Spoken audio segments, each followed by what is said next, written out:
Mi amigo me habló de una explosión en el bosque, a las puertas de su casa.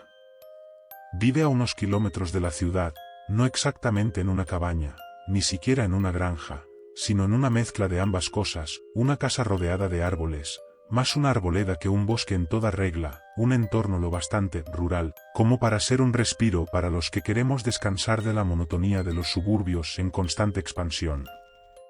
Una explosión de cualquier naturaleza, siempre que no sea nuclear y se acerque rápidamente, atraería el interés de cualquiera. En cuanto recibí el mensaje, hice mi mejor actuación de «oh, no me encuentro muy bien» y, por supuesto, me ausenté del trabajo, ya que era técnico de farmacia en la muy frecuentada farmacia de un supermercado.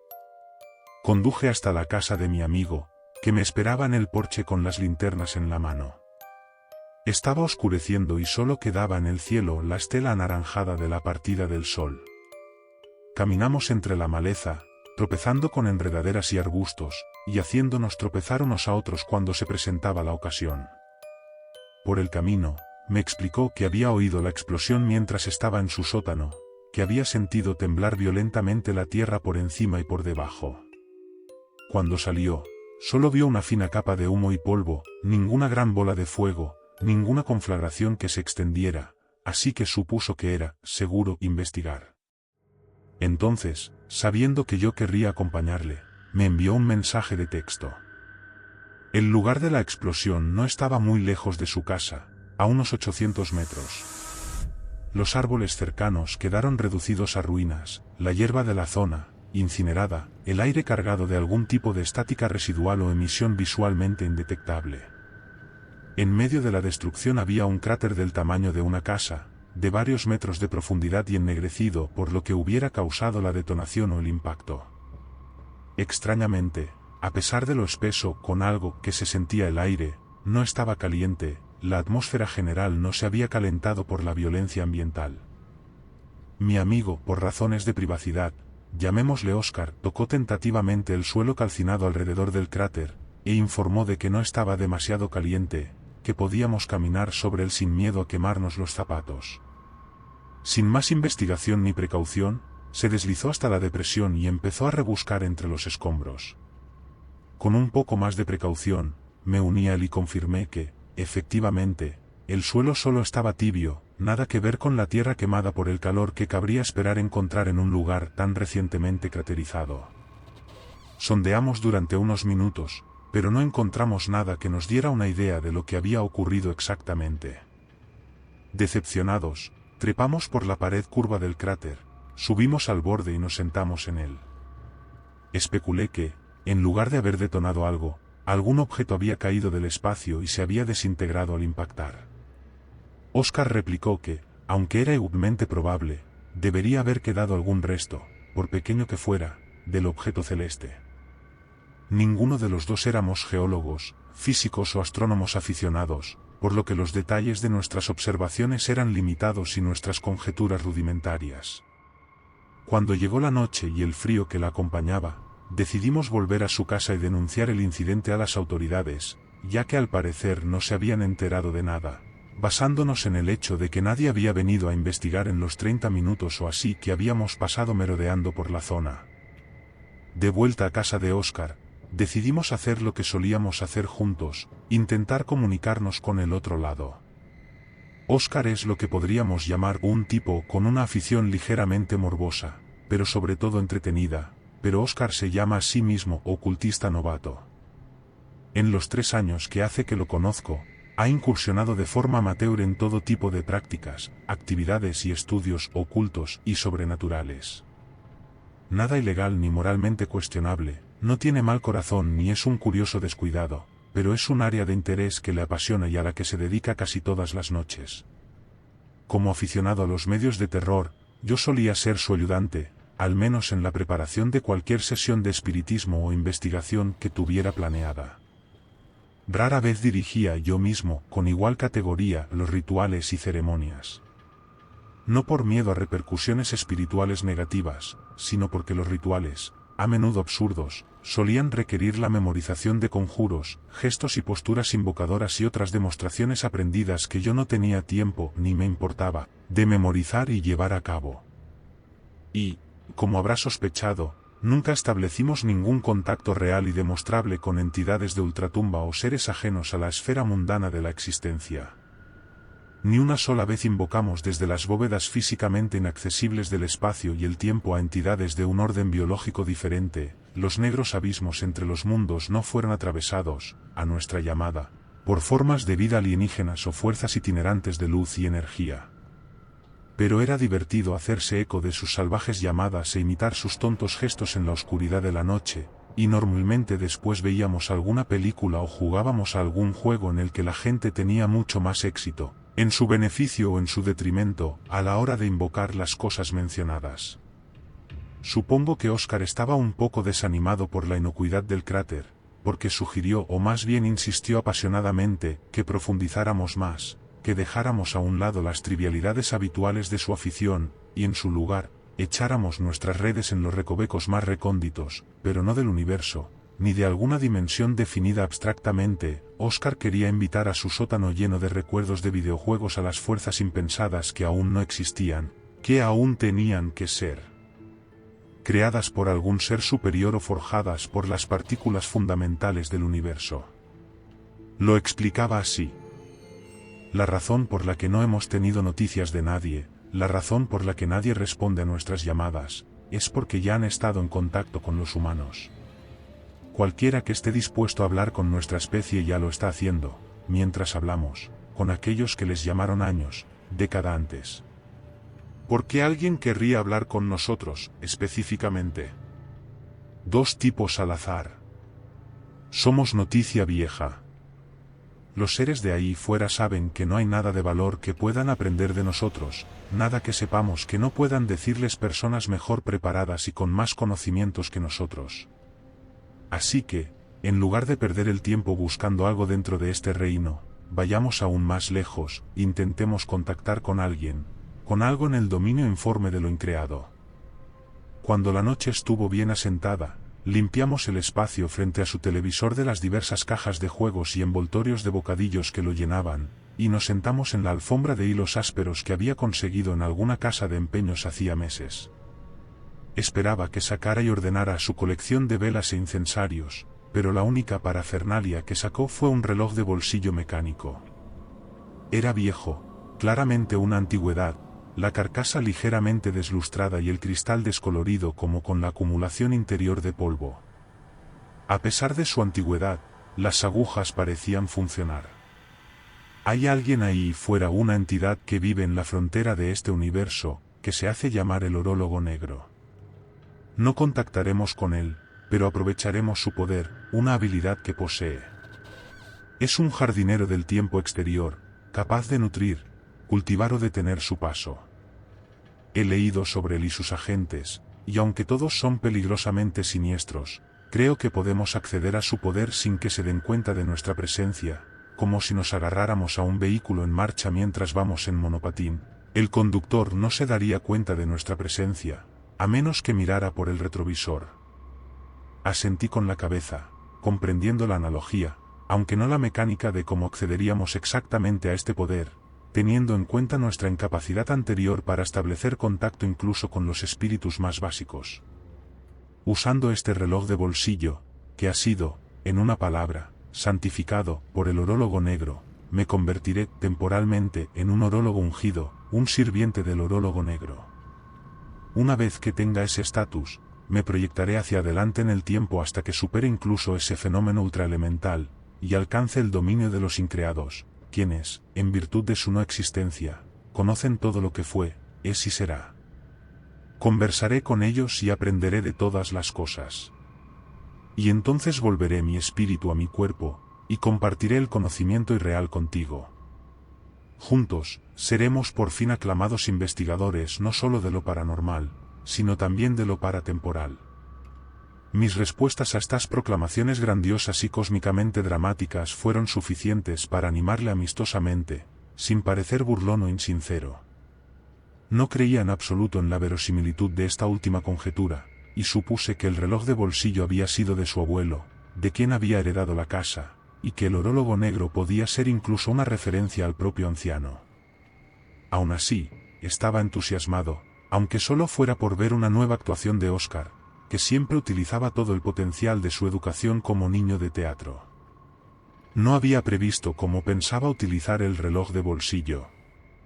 Con un rostro que de inmediato se tornó firme, casi sombrío, Oscar sacó un cuchillo de caza de su cintura, se clavó la hoja en el pecho, peló una capa de carne brillante e introdujo el reloj de bolsillo en la abertura del cuerpo. Lo hizo con rapidez y suavidad, sin ni siquiera un gesto facial que denotara la agonía que sin duda debía de sentir.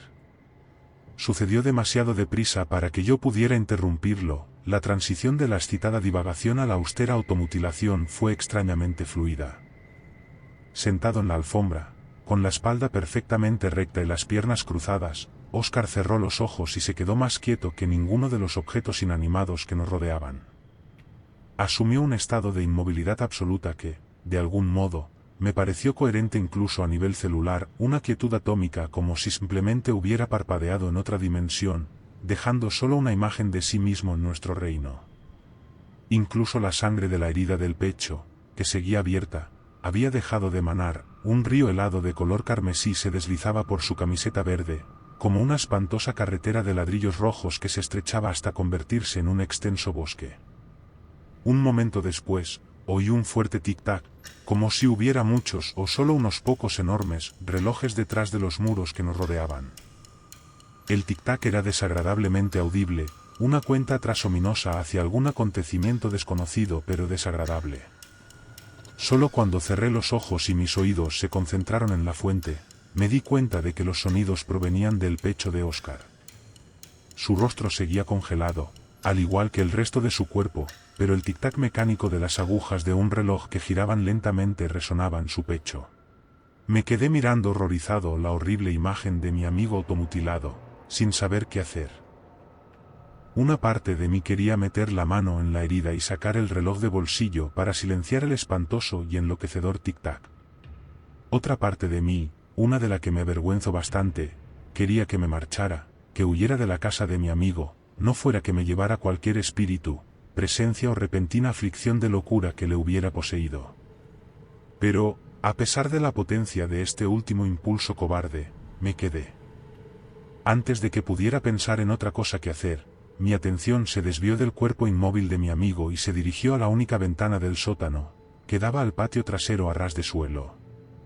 La luz de la luna brillaba con fuerza sobre el patio, iluminando la hierba crecida que mi amigo había descuidado desde que heredó la casa. Pero entre las espesas hojas y los pétalos vi algo que me dejó boquiabierto y me produjo un escalofrío paralizante. Vi que el bosque a lo lejos se reformaba, los árboles que habían sido derribados en el anterior impacto meteórico volvían a erguirse, como empujados hacia arriba por una fuerza gravitatoria inversa. Las hojas esparcidas volvieron flotando a sus respectivas ramas, la suciedad y los restos naturales fueron transportados por vientos invisibles de vuelta a las superficies de las que habían sido arrancados o sacudidos.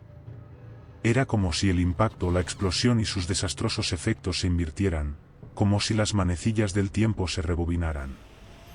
Pero la luna no se vio visiblemente afectada por este fenómeno, su posición en el cielo nocturno no se alteró de acuerdo con la inversión de la destrucción, su luz no fue retirada y sustituida por la luz del sol. En lo que no pudo haber sido más de un minuto, los bosques más allá de la casa de Oscar fueron restaurados al estado en que habían estado más temprano en el día, antes del impacto de ese extraño e inédito objeto celeste. Cuando no apareció nada más, me volví hacia Oscar e instintivamente me aparté de él. Su piel estaba increíblemente pálida y sus ojos, aunque abiertos, estaban fijos en algo que al instante supe que estaba más allá de la vista normal, alguna imagen o visión que para mí sería imposible de ver. Su expresión no había cambiado mucho con respecto al rostro sombríamente tranquilo que había tenido momentos antes, pero había una exageración casi imperceptible de sus rasgos sombríos, como si a un padre le dijeran que no solo su hijo se había portado mal en la escuela, sino que además tendría que venir a recoger al alumno problemático a mitad del día. Por fin recuperé la voz, sin saber que la había perdido en mi asombro, y llamé a Oscar para preguntarle qué era exactamente lo que estaba viendo. Como era de esperar, no respondió, sino que siguió mirando algo más allá de los límites de la vista normal. Quise sacudirle para sacarle de su oscura fijación, pero no sabía qué efectos podría tener un movimiento brusco en su cuerpo, que había sufrido una grave herida hacía unos instantes. Y aún así, las manecillas del reloj de bolsillo seguían sonando, inquietantemente audibles. Cuando el tic-tac se detuvo abruptamente, la atmósfera se sintió como si el aire se hubiera reciclado instantáneamente, eliminado y reemplazado en solo un segundo, pero un segundo horriblemente tangible, sin embargo. Sentí que me arrebataban el aliento y, durante un breve instante, experimenté una ausencia total de respiración, una disnea aterradora que no le desearía a nadie. Además, coincidiendo con este extraño momento, el rostro de Óscar recuperó el color y su expresión severa se relajó. Sus ojos parpadearon y su pecho se hinchó, como si sus pulmones respiraran por primera vez en mucho tiempo. La sangre de la herida del pecho reanudó su flujo por la camisa, llegando a manchar la horrible alfombra que tenía debajo. Óscar se llevó las manos al pecho en un intento de detener la hemorragia, pero la sangre seguía manando de entre sus dedos, se colaba por las grietas y corría por su cuerpo como si fluyera de un geyser. Hizo un ruido que sonó más bestial que humano, un graznido que carecía de cualquier indicio vocal de articulación intelectual, el ruido de muerte de un animal. Poco después de esta terrible expresión, habló, pero sus palabras no eran menos sombrías y desconcertantes que aquel graznido salvaje, y sonaban como si hubieran sido pronunciadas desde una distancia mucho mayor que los pocos metros que nos separaban. Yo fui allí. Fui más allá del tiempo, al dominio de lo increado. ¡Oh Dios mío! Dios. No te lo creerías, todo está allí. Dios, el diablo y todas las cosas monstruosas que hay en medio. Mientras estaba entre todo eso, vi el tiempo correr hacia mí, el tiempo, una cosa lastimosamente lenta. ¡Oh, hombre! Ese lugar es puro potencial. Arcilla intacta sin fin, un lienzo en blanco y sin bordes, el óvulo sin fecundar del cosmos aún por nacer. Y entonces me escupió, rechazó algo que estaba formado y definido, antes de que pudiera obtener ninguna verdad suprema. Ahora voy a toda velocidad hacia ti, corriendo hacia atrás con el tiempo, ese perseguidor obstinado no me dejaba marchar. Me precipito hacia la tierra, de vuelta al presente, pero voy demasiado deprisa. No veo mi cuerpo. No puedo controlar mi trayectoria. Fuera, antes de que acabara la frase, algo golpeó la tierra. El sótano se sumió en el caos al temblar el suelo por el impacto. Cajas de videojuegos y envoltorios de aperitivos volaron por la habitación. Caí sobre la alfombra y me aferré a ella, sintiendo que el mundo se había vuelto del revés. Al cabo de unos instantes, cuando la casa por fin se calmó, me levanté tímidamente y miré a Óscar.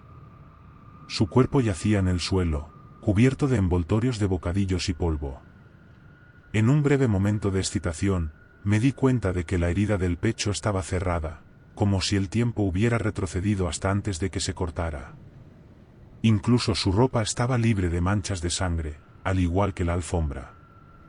Curiosamente, no solo habían desaparecido las manchas de sangre de la alfombra, sino que los lugares donde habían estado también estaban libres de las manchas y los daños del uso prolongado, como si los propios hilos hubieran sido sustituidos o restaurados a un tiempo anterior.